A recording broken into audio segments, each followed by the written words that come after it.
George Bandarian. I'm the general partner at Untapped Ventures. Today, we're going to chat about how to embrace, adopt, and invest in AI. So essentially, my signature talk kind of covers the two key areas of what's happening, how do we invest in AI, and then how do we use AI more in our business. So hopefully I'll be able to add value in the next hour. I'll have to drop off right at 3. I'm happy to answer some questions. We'll have plenty of time for Q&A. I have to drop off at 3. I'm coaching my son's basketball game. But I think we'll get a lot done by then. And at the end, I'll offer you a gift, which will include my deck, our AI cheat sheet, and some other goodies. So hopefully that sounds good, and we can go ahead and get started. A little context on me. I was born and raised here in LA, graduated from USC's Marshall School of Entrepreneurial Program. My passion with AI began in my 20s after I read Ray Kurzweil's book, the one on the top right, Age of Spiritual Machines. And I built a company that was in the AI and automation space that helped companies eliminate paper and automate workflows. So we used AI, computer vision, OCR, robotic process automation. Interestingly, the Bank of China was one of our very good clients, one of our large and longstanding clients. The Bank of China US operations in LA, New York, and other sites. Anyway, we grew that business and sold it in 2018. And then I started angel and fund investing, and I launched Untapped Ventures in 2020. And now our massively transformative purpose is to foster innovation and breakthroughs in AI, BCI, brain computing interface, and neurotech that help us reach our untapped potential and become superhuman by today's standards, safely and ethically. And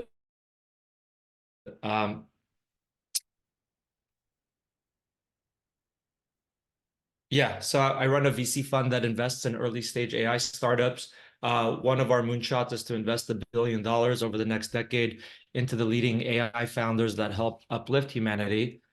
And another moonshot is really to build one of the best VC firms, one of the leading AI VC firms.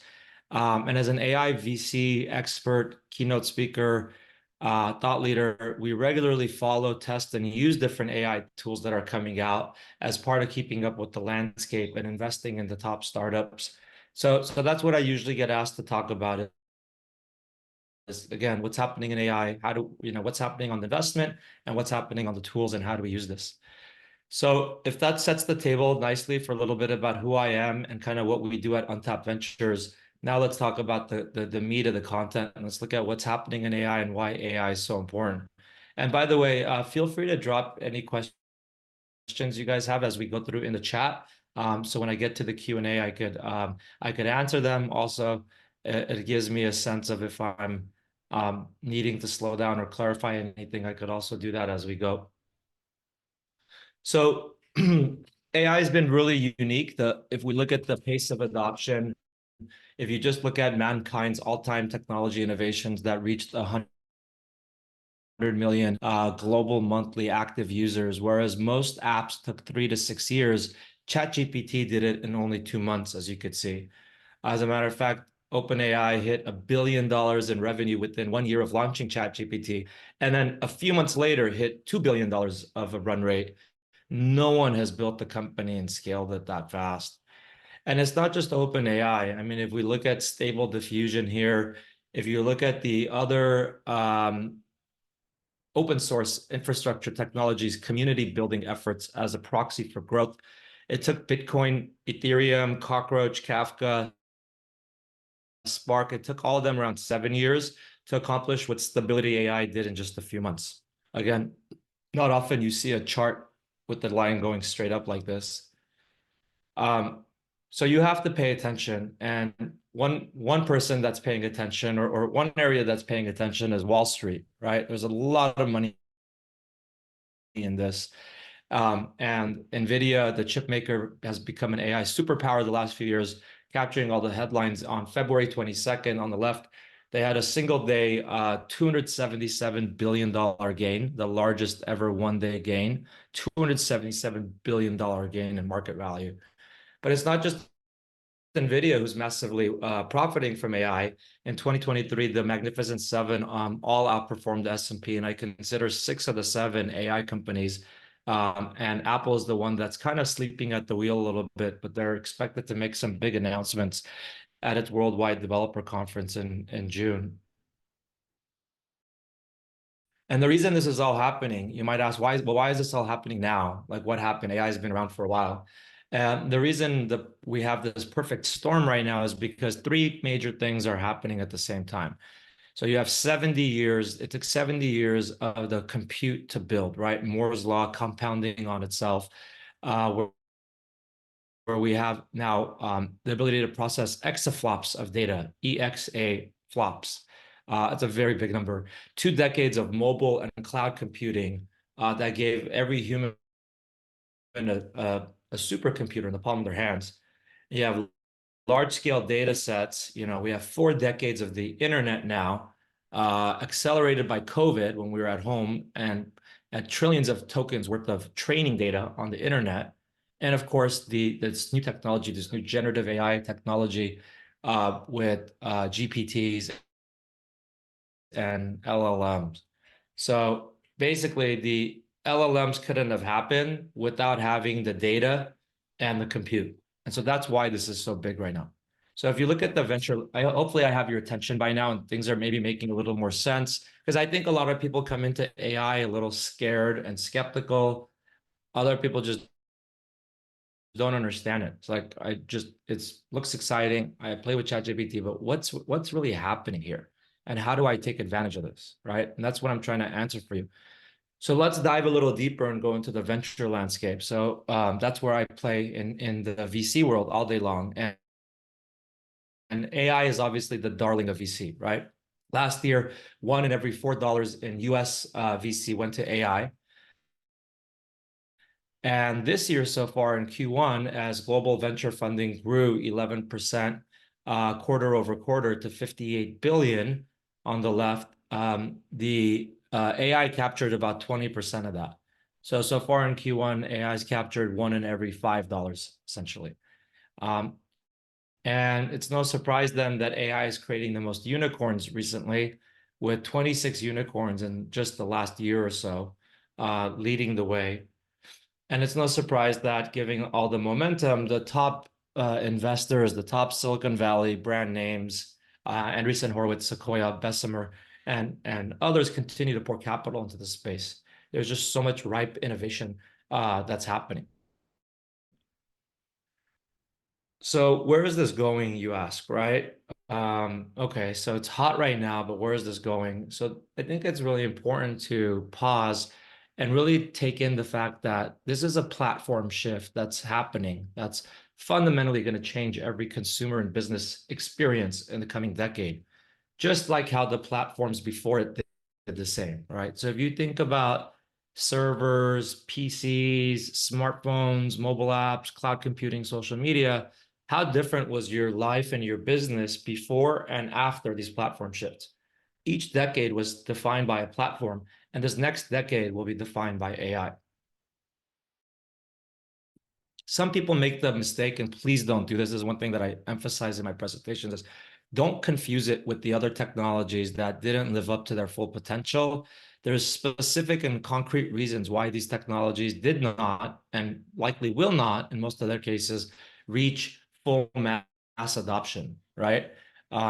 Like in AR and VR, people simply don't want to wear a headset all day long, right? Like NFTs was like a picture on a JPEG, right? And with crypto, there's a little bit more utility with Ethereum and Bitcoin, but AI is in a whole different ballpark, right? AI is something where you pick up an AI tool, you open ChatGPT, you ask it to do something, it does it for you. And it does it better than any employee you've ever had, for example, right? So the value add is right there. And this is why it's so profound. So it's actually the opposite. Don't compare it to these. The comparison that's being drawn is to that of electricity, of all things, right? So I'll share some numbers, but basically the idea of life before electricity, which looked a little something like this, and then life after electricity, which gave way to refrigerators, telephones, radios, TVs, new forms of communication, entertainment, innovation. Clearly, lots of things got disrupted. There was things that got wiped off the face of the planet, including this concept of a horse and carriage, right? And so that's what's happening now. There's a lot of industries that are going to disappear. There's going to be entirely new industries and new categories and new subcategories that AI in different areas is going to create. So it's important to be ahead of it and to invest in it. Whether you're investing as an investor or as a business owner, it's important to stay ahead of it.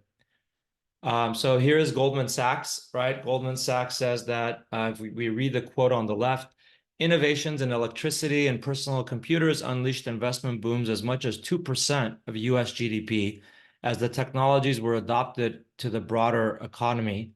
Now the investment in AI is ramping up quickly and could eventually have an even bigger impact on GDP. That's the level we're talking about. So Goldman said that AI could reach 200 billion next year, which is double what it was in 2022. And Zion Market Research says investment in AI could reach 422 billion in 2028. So, you want to look for those exponential curves where something is doubling, and you could see that the investment in AI is doubling. And there's good reasons for that, as we've been talking about.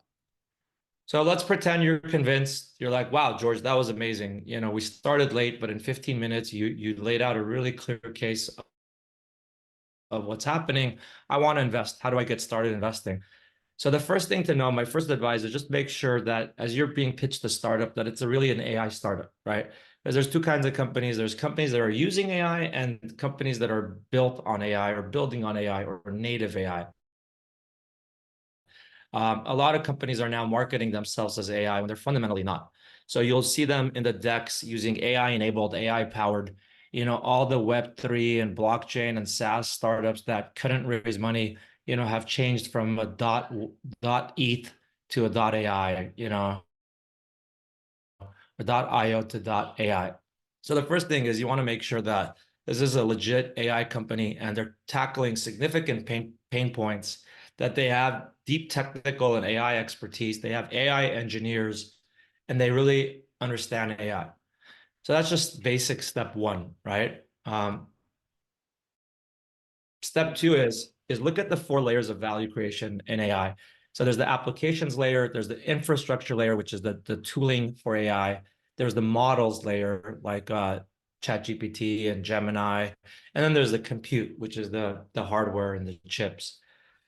So, we'll talk about in a moment in the next section the different apps and the different tools you could use. And while these generative AI was the tipping point for innovation and awareness and adoption globally, these categories are saturated, and most of these players don't have a true moat or defensibility. So just look at the marketing and sales copy. All of these companies have raised a lot of venture-backed money, but they're not all going to become unicorns and return 100x, right? As a matter of fact, most of them are going to fail because there's just so many. There can only be 1 or 2 winners. But the second and more important issue, as we look at the second part of this particular market map that I'm showing you, is that ChatGPT alone puts a lot of these startups out of business.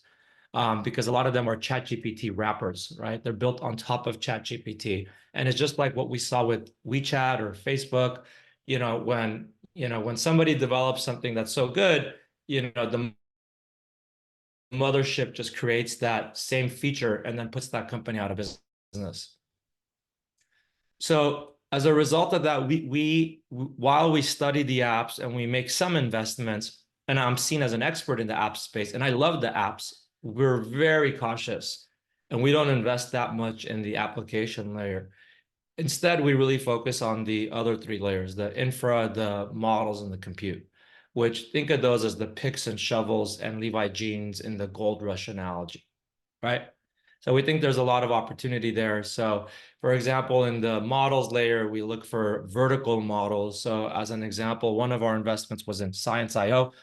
So they built a vertical LLM called Kepler to turn unstructured healthcare data into structured label data. They grew that and actually just had an exit. This is the first exit in our portfolio. Sold it for 140 million cash recently. Another investment we've made is Lemurian Labs, which is in that hardware layer, right? They're building AI chips. If everything goes well, they could be the next NVIDIA. So hopefully that's helpful. When you come across an AI startup, you want to ask, is this really an AI startup? Where are they situated along the four layers of value creation? And then, do they have a true defensibility, competitive advantage? Is there, and what are they doing? How important is it? Is it a nice to have or is it a must have? Here's some additional due diligence questions you could ask, but I'm not going to go through them just for the sake of time. I know we started like 10 minutes late, but you will have this in the gift. So at the end, make sure you complete the feedback form, and you'll get access to everything. Staying on the investing thread for a moment, if we pan out a little bit and see the forest from the trees, there's exciting opportunities outside of just kind of the LLMs and the pure generative AI layer. And these are some of the areas that also we're excited about, some of the sectors, using AI for drug discovery and design. In material sciences, we're seeing people that are using AI to build new wood, plastic, new cement, new concrete. I'm talking about new materials, right? These are not naturally occurring in the physical environment, but we're using AI to take a concept like the concept of cement, but make it stronger, or the concept of wood, but make it, more malleable for a certain use case, for example. So it's really amazing what's happening there. Synthetic data, where we use AI to build data to then train AI models faster, robotics, and quantum AI, right? Quantum AI is very exciting. We're going to see AI and quantum computing colliding here. And I think looking at areas of quantum machine learning is very exciting. So let me just give you a couple examples. So in the material science space, one of our investments is in Climax Foods. The founder is Oliver Zahn. He's a Harvard astrophysicist. He led data science at Impossible Foods, SpaceX, and Google. So they built an AI model of 300,000 species of the plant kingdom and using that to create plant-based foods as an alternative to dairy and animal-based foods. So here's their cheeses. You could see the blue cheese in the middle, the brie, mozzarella, and feta. Really amazing. The Michelin star chefs love it. They're in 2 of the top 10 restaurants in the US, and users love it. And they already have partnership with the big dairy companies, and the dairy companies are excited about rolling this out to do a global scale out in the coming years. So there is an example of using AI to build new foods, right? I mentioned synthetic data. Synthesis is another good example. So they're focusing on creating synthetic human data, so human faces and 3D digital humans in space. And they're working with many of the car manufacturers that are not named Tesla and don't have millions of miles of data on the road and the driver and the passengers, right? So they need to create synthetic data to train their models faster to try to catch up, right? The Honda, Hyundai, and some of the other car manufacturers. Yeah, and the robotics, I guess, just to have a little fun, give me a break to have some water. So I don't know if you guys have seen this, but this is Tesla's video on their Optimus Gen 2 robot that came out recently. And so this is kind of exciting on what we could expect. Let me know if you guys can't hear it.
They even like to dance and party just like us too. All right, cool. So yeah, I mean, I think like if you watch that, the way what comes to me is, I think we'll probably have one in our house, right? And we'll probably have at least one in our work. If it's a small office of 5 to 10 people, we'll just have one of these robots. And if it's a larger plant, right? If it's a manufacturing facility or something like that, then probably we're going to have many, many more. But if you think about it, imagine you had this robot at home, and imagine it was like the helped with house cleaning, with gardening, with laundry, with cooking, and it was just part of the family, right? I think it's like this is part of the thing that sounds crazy right now, but so did everything else when it was new. So my goal is to show these things to you early and get you to see what the future is going to be like. So again, you could stay ahead of the curve, get excited about it, embrace it, and make your investments. Okay, so let's move on. So the last thing I want to say on the investing front is if you are in this space, let's talk. If you already have deal flow, I find a lot of investors don't have the AI expertise. They don't have the deal flow. They don't know how to do the due diligence. So it's a really good strategy to find and invest in an AI fund, right? And you could learn the space through the fund. You can get access to their deal flow and you could start to co-invest with them.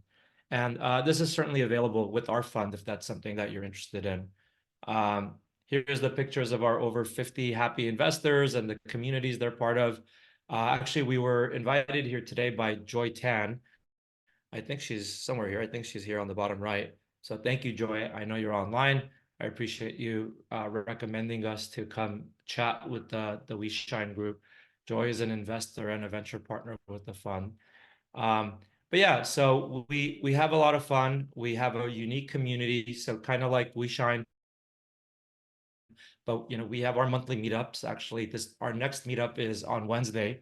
And so we do a monthly investor mastermind, we do other events and all that. So anyway, that's a little bit about kind of us. If anybody's interested, happy to talk more about the opportunity to join the fund offline.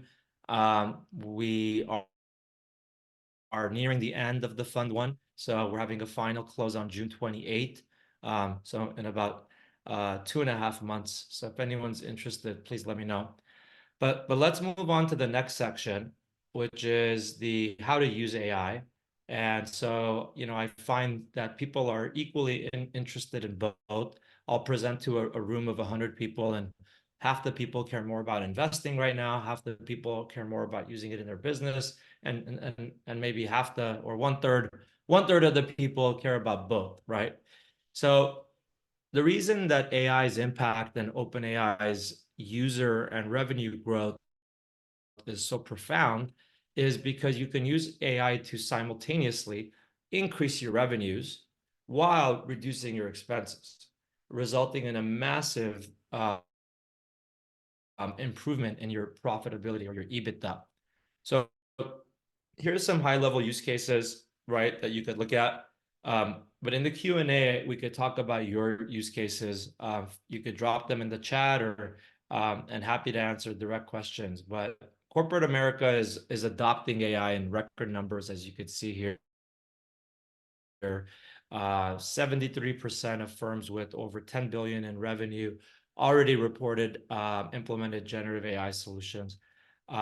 There's many case studies that are coming out with big results. So like Mindvalley, if you're familiar, this is the self-development app. The CEO, Vishen Lakhiani, saved 1.5 days per week after he fully implemented AI. So he saved 1.5 days per week. He cut down his personal workload. And then the company, they had 35 open marketing positions. But when they implemented AI across the board, they realized that they didn't need 30 of the 35, that they could just hire 5, that AI could help with the rest, copywriting, automating blog posts, generating scripts and presentations for sales meetings. So their plan is to double their sales using AI and also use AI to cut their costs in half. And so if you do the math on that, if you double your sales and cut your costs in half, you're 4xing your profitability. So his profitability is going to go from 10 million to 40 million, which is pretty amazing. So what I tell people is, don't do it because it's cool or it's hot right now. Do it because this is going to increase your bottom line, and also because your competitors are doing it. So if you don't do it, you're actually falling behind. And Peter Diamandis, one of my friends and mentors, says there's going to be two kinds of companies at the end of the decade: those that are fully utilizing AI and those that are out of business. So I know that's a little extreme, but he sincerely believes that. And my point is, you need to make AI your superpower, right? And if you don't, it'll soon become your Achilles heel, because everyone else, your competitors, are going to be doing this, right? Everybody's sitting in workshops like this, that people are showing them what's possible, and people are going out and starting to implement these tools. So you want to make sure that nobody beats you there, that you implement it faster and better than your competitors. So I'm really glad you're here today. In a couple moments, I'm going to open it up to questions, but last couple slides is, I think if you're looking for a starting point, ChatGPT is still the king, right? So you start with ChatGPT, you start using the GPTs. There's now the GPT stores. So just like how Apple, you have the App Store, or Google Android, you have Google Play Store, you have now the GPT. So when you log into ChatGPT, you can pull from all these great GPTs. And also you can create your own GPTs called custom GPTs. So this is a great starting point as well. Here are some use cases on the screen, but I would think about the GPTs in terms of three processes. Think about, what GPT can I create for my internal employee-facing processes? So just think like, replace your old SOPs that no employee likes to use anyway, a big Word document with 50 pages, and it'd be easier just to chat, right? Like, hey, what do I do next? I'm doing this. What do I do next? Customer facing, so using for customer onboarding and customer service, that would be the second use case. And then prospect facing is the third one. So anything that was on your website for lead capture, like let's say you had your assessment, your nutrition assessment, or your copier assessment, or whatever business you were in, whatever was your lead magnet that you would offer to people, some assessment, that's a great one to use as a prospect facing. So my recommendation is get on one of the paid plans if you're not already on it. If it's just you, get on ChatGPT Plus. If you have a big enterprise, get on enterprise. If you're somewhere in the middle, then get on the team plan. This is new. And then start using it every day. And force yourself every day, whatever task you have, first go to ChatGPT. And like, even if it's like send email to CFO, okay, see if ChatGPT can help you with your email. Create job posts for new marketing manager. ChatGPT can help you. Prepare for big meeting with people coming in from China. Great, ChatGPT can help you do the research and prepare an outline. So force yourself, have ChatGPT open for 2 weeks, and force yourself for 2 weeks to always go to ChatGPT first before you do whatever your task is, and build that muscle memory so that you start to get in the habit of using it. So with that, I want to open it up to your questions. And so again, typically what I do is I'm going to change my screen, and I'll try to answer. If you ask me about investing, I'll just answer that question. But if you ask me about the AI tools, I will answer your questions with demos. And I have ChatGPT, I have 20 other tools open. And so I could just kind of show you. So if you say, well, how do I do this? Or how can we automate this? Or what's an AI tool for that? I'll try my best and see if I could answer that. So this might be a little harder to do the first one, but I always like to also hear some people have already jumped ahead and they're already using AI. So if you have a AI wins, please share that in the chat box. It's always great to hear people that are already succeeding, right? Not just hear me saying good things about it, but actually hear what other people are doing with AI. And then for everybody else, just drop in your questions. How would you like to use AI? What questions do you have about AI tools? So with that, Ellen, yeah, is there any questions so far? Yeah, exactly. Yeah, thank you very much, George. It's an awesome presentation. And Thank you. in the beginning, I haven't introduced our salon. And so while everyone is waiting, probably preparing their questions, so let me spend a minute to introduce our salon. And also the audience, you can raise your hand, so I'll let you speak right after me. All right. So this is a Chinese entrepreneur salon that we host events every Sunday afternoon from 2 to 4. And we invite the VCs and entrepreneurs come here to share their companies. For example, for VC, and normally they come here to introduce their investment portfolios and the areas they invest in or the top companies they invest in. And for the entrepreneurs, and they may come here to introduce their company, technology, market, and the future development. So it's an area for us to exchange our ideas and to work together. And so we have this community, and I really appreciate George to join us today and share your view and also your observation to the industry. It's very insightful. All right, so let's Thank see. you, Ellen. We have some questions from the audience online, and you can raise your hand. It looks like Mike has his hand raised. Oh, Should we really? allow him to talk? Yeah, so let me, Mike. Okay. I'm managing through the, let me see. Oh, Mike is here. So let me move you. I think I just Are you Yes. able to talk right now? Yeah, I'm able to talk. Yeah. Thanks for the presentation. I have a question. Say, I want to find, say, how many PhD students in the top 10 physics program in US. How many of them they took their undergraduate in UK? Yeah, I have this problem because I have a relative in China. He has difficulty choosing the college between UIUC and Oxford. So I want to do some comparisons. So I want to find this how many PhD students in the top 10 US universities they took their undergraduate in UK. Is there an easy way you can think of to find the answer using it? Okay, so that's interesting. So here, let's just do it again, right? So that's a great example. So let me go into my demos. So let me change my screen and let's go over here.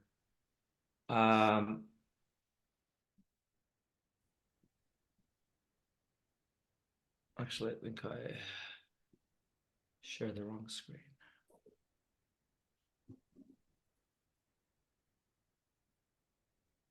Okay, so you guys can see my ChatGPT now.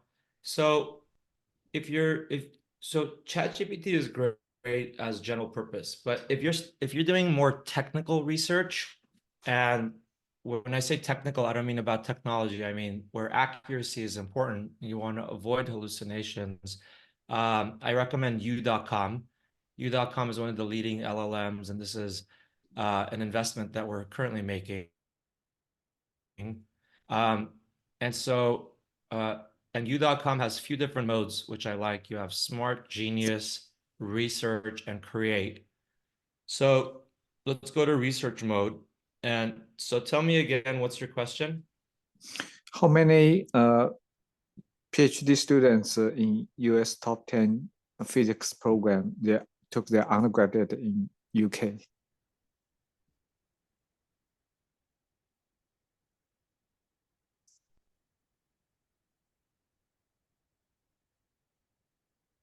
Or let's do very simple. Let's say how many PhD students in MIT they had their PhD in they have their undergraduate in UK.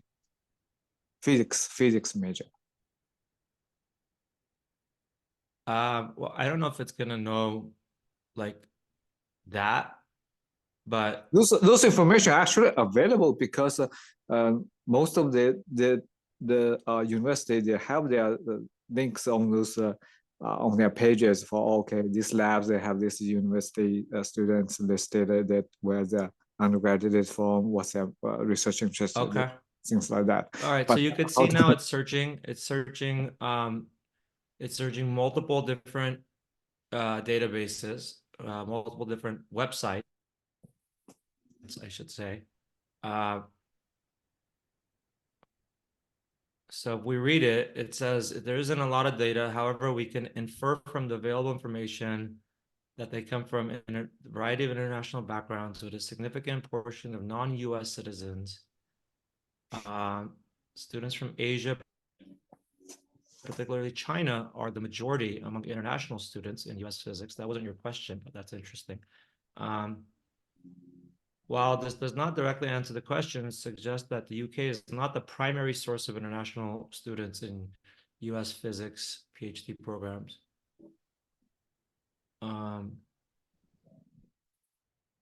The UK itself has a strong physics programs with universities such as Oxford, Cambridge, and Durham. Yeah. So I don't know if it gave you a number, but did it give you guidance on what you're looking for, which is like, should you send your kid to the UK for undergrad or not? If that was your question. Yeah, I tried ChatGPT. It didn't give me very helpful answer. Yeah, but thanks. I think I'll try u.com. Yeah, thank you. Yeah, exactly. So the learning there for you and everybody else was, you know, with ChatGPT, you're gonna get hallucinations and or not sources. Now you could ask it something and ask it to provide sources, but there's other systems like u.com that are built to cite sources. So you see these links, these are all sources, so they're built in. So it's not a statistical prediction on the next word, which is what ChatGPT is. This is actually doing the research in a matter of a few seconds and presenting you the answer you wanted, right? So I think, again, I don't know your particular situation, but if it was me in your situation doing this, it feels like it helped, you know, in a couple minutes, it answered my question of giving me some guidance around what my thoughts are around that, right? So I kind of got what I wanted. And then what's cool is then you could actually drill down. So now it's asking is, are you okay? So now it's asking you some other rabbit holes you could go down.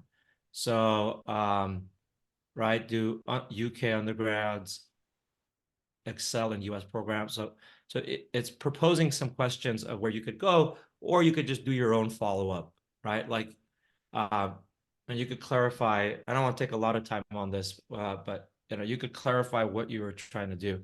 So it's, again, you got to treat these systems like your best employee, and it's not always that you tell your best employee the first time and that you communicated it right and that they understood it right. Sometimes you have to tell them a couple times in different ways, and then they have a question, you clarify it, you say, you were right in this, but you know, let's go down this other path. I need it to be longer or shorter, make it more professional, make it more friendly. Like, I need more data or less data.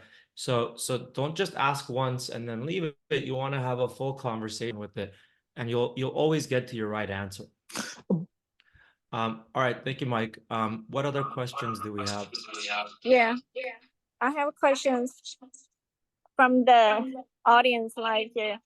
So one of the question is, what's your top 3 most favorite investment so far in AI? Well, I feel like we kind of touched on those a little bit, right? I highlighted a few of my favorite ones earlier. So there was the Science.io, there's Lemurian Labs, that's building AI chips. That could be a huge company. Obviously, NVIDIA has a multi-trillion-dollar. The one we're looking at right now, u.com, very excited about. That's it's in process. There's a couple others that are in process that I can't share publicly right now, but if anyone wants to book one-on-one, we have some very exciting investments we're making as we speak. Yeah, I shared about Climax Foods using AI to build foods. Those are all our investments. Yeah, Jeffrey has a question here. Oh, by the way, when you're talking about your semiconductor investment, could you give a little bit more detail about that? Yeah, sure. So you're saying you'd like to learn more about the Lemurian Labs specifically as the company, or my views on the space? Yes, the company and why you invest in that. Yeah, sure. So basically, I mean, why I invested. So let's go back there for a second, real quick.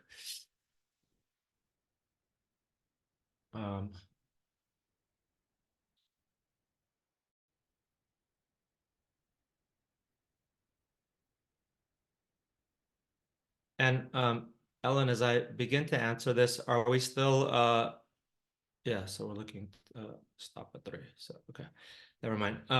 So if we go back there, so where is it? So okay. Yeah, so if we just kind of look at this, I mean, I think there was a lot to like here. So first of all, the founder, Jay Dewani, he's another one of those kind of child prodigies. He had previous exits to James Cameron, the Hollywood producer, creator of Avatar, McLaren, the car company. He was a Olympic qualifying swimmer. So just a very capable, smart person that had been building in AI and had lots of accomplishments outside of AI, along with his co-founder, a PhD in applied math. They essentially have come up with a new arithmetic, a new way to store the bits and bytes, to take a new approach to building AI chips from the ground up. So NVIDIA is doing great, but NVIDIA still is selling everybody GPUs, right? And everybody knows this. They're graphics cards. They're not optimized for AI. They weren't built from a first principle standpoint for AI. And so there's a number of new startups that are using first principles and different concepts, whether it's geothermal energy, whether it's different concepts of creating an AI chip, because the chips that we had when we were using Microsoft Word and Excel, CPUs, the use case was different than when we were playing and doing graphics and the GPUs. And now for AI, it's very different. The way the server does the load processing and all that is entirely different AI. And so what they've come up with is something they call the SPU, the Spatial Processing Unit, which is built for AI from the ground up. So we're really excited about this one. We invested at seed at a $20 million valuation. He's currently raising a big Series A from Silicon Valley VCs. And so we have this investment, and then we also have another one we're making that I can't mention right now that is equally exciting, if not more. Happy to talk about those offline for those of you that are interested in that side of it. Yeah, just a quick question for this. When they use this algorithm, is that means they save energy, or basically same energy, they are faster? So, I'm not a technologist, right? I come at it from the business standpoint. And the reason that these founders take our money is because I've built and grown and sold the company. And so we understand sales, marketing, go to market. So if this is a field you're interested in and you want to really go deep into the weeds of it, I'm happy to put you in touch with Jay. We could have that conversation. But my understanding is the very basic level of storing, the bits and bytes, the zeros and ones. They've created a way to have like a temporary place to store like a 0.1, 0.2, 0.3. So it's not just binary 0 and 1. They figured out a way to calculate and be able to do and create more variations to make it faster to store and retrieve at the fundamental level. So I'm sure that Okay, all right. We have 5 minutes, probably, 4 minutes gives actually. way to I some know you need to additional go questions, on but time. So we have, yes. 2 quick questions. One is, Frank, your question? 我就问一下他那个 heart wave 什么时候能 slow down the investment? AI wave? Yeah. Oh, one audience is asking, when do you think the AI wave will slow down? In this term. And in what? In this term. In this term? Yeah. Okay. And so that's one question. And do you see anytime soon the AI wave will slow down?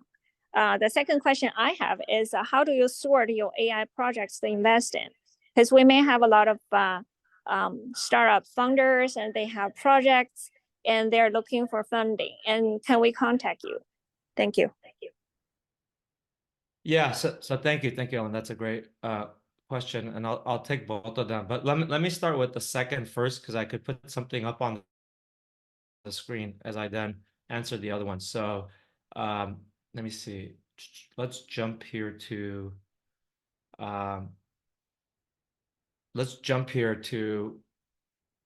your contact info one, because I want to put up the QR code. So again, before we run out of time, I just want to say that my whole goal when I do these is, no matter how excited you already are about AI, number one takeaways, I want you to commit to go all in on AI, even more all in on AI than you are. I want you to build your AI team, right? And also there's a gold rush happening, right? And so figure out how you want to invest in AI. So I just want to say that here's the gift that I mentioned. So if you guys want to scan this, I'll also just grab this link and drop it in the chat. Hopefully everybody will be able to access it. Copy link address, and I'm sure Ellen could probably send it out afterwards as well. But I'm going to drop it in the chat. Of course. So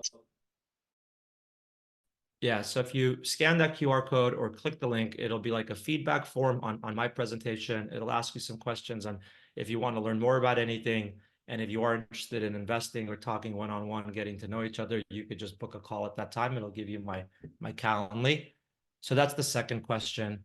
I'll give everyone a moment to do that. And then I also have my WeChat QR code on the next slide. I'll put that up in a minute. If you guys want to continue the conversation on WeChat. So while you guys are doing that, and I encourage you to fill that out so that way you get into our system, and if all you want is just the presentation deck and the cheat sheet, then just say no to some of the questions, and you won't hear from anybody. But if you are interested in talking more, and if you are interested in evaluating the investment opportunity before we have a final close, then just say yes, and then just book a call on the Calendly. That saves us time going back and forth, please. Okay, with that said, yeah, I mean, based on what I said earlier, I think we're at the start, right? AI has been around for a while, but this wave, we're at the start, and we have very clear milestones that we're getting to, right? The next one is AGI, artificial general intelligence, right? So like, when is AI truly smarter than any one human, that it could do everything a human could do better, including some of the things it can't do today, like arguably like love, compassion, stuff like that. Then when is it going to be better than all humans put together? One AI is better than, right? So there's those markers. And so there's this clear path of, people can see where this is going with the developments that are happening, including how it's going to get integrated with ourselves and our brain, right? With brain computing interface and connecting our brain to the cloud. And I know that sounds crazy, but we already do that, right? This connects our brain to the cloud. It's just clunky, it's slow. You have to type it in. We're going to get to the point where it's just a chip and you could just think it and it downloads that information, right? Again, I know it sounds crazy and scary right now, but in due time, everything will get there. So I don't think the wave is slowing down. I think we're at the beginning of a 25-year proliferation of innovation in AI and related technologies. And what's exciting is that it's not just one technology in AI, it's the convergence. There's 12 big, moments happening, 12 different big technologies. If you look at gene editing, if you look at, crypto, and blockchain, if you look at quantum computing, and AI is the one that touches all of them, right? Because all of them are pulling in AI to make their stuff better. So I really think we're at the start of a new era, a beautiful 5, 10, 25-year period. And it, to me, it's a little bit like the internet, right? Where when the internet first came out, there was a bunch of search engines, and then in the end, Google won. And then, right, like different categories, there was a bunch of e-commerce sites, and Amazon won, right? But then the internet gave way to then like cloud computing, right? And then you had CRM, and Salesforce won that, and HubSpot won that. So we're gonna see like there's gonna be these new categories. There's gonna be a bunch of people competing, and then there's gonna be 1 or 2 winners.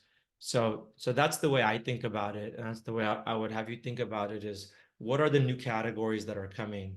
Who are the ones that could win? And let me invest in those guys, and have a shot at being part of.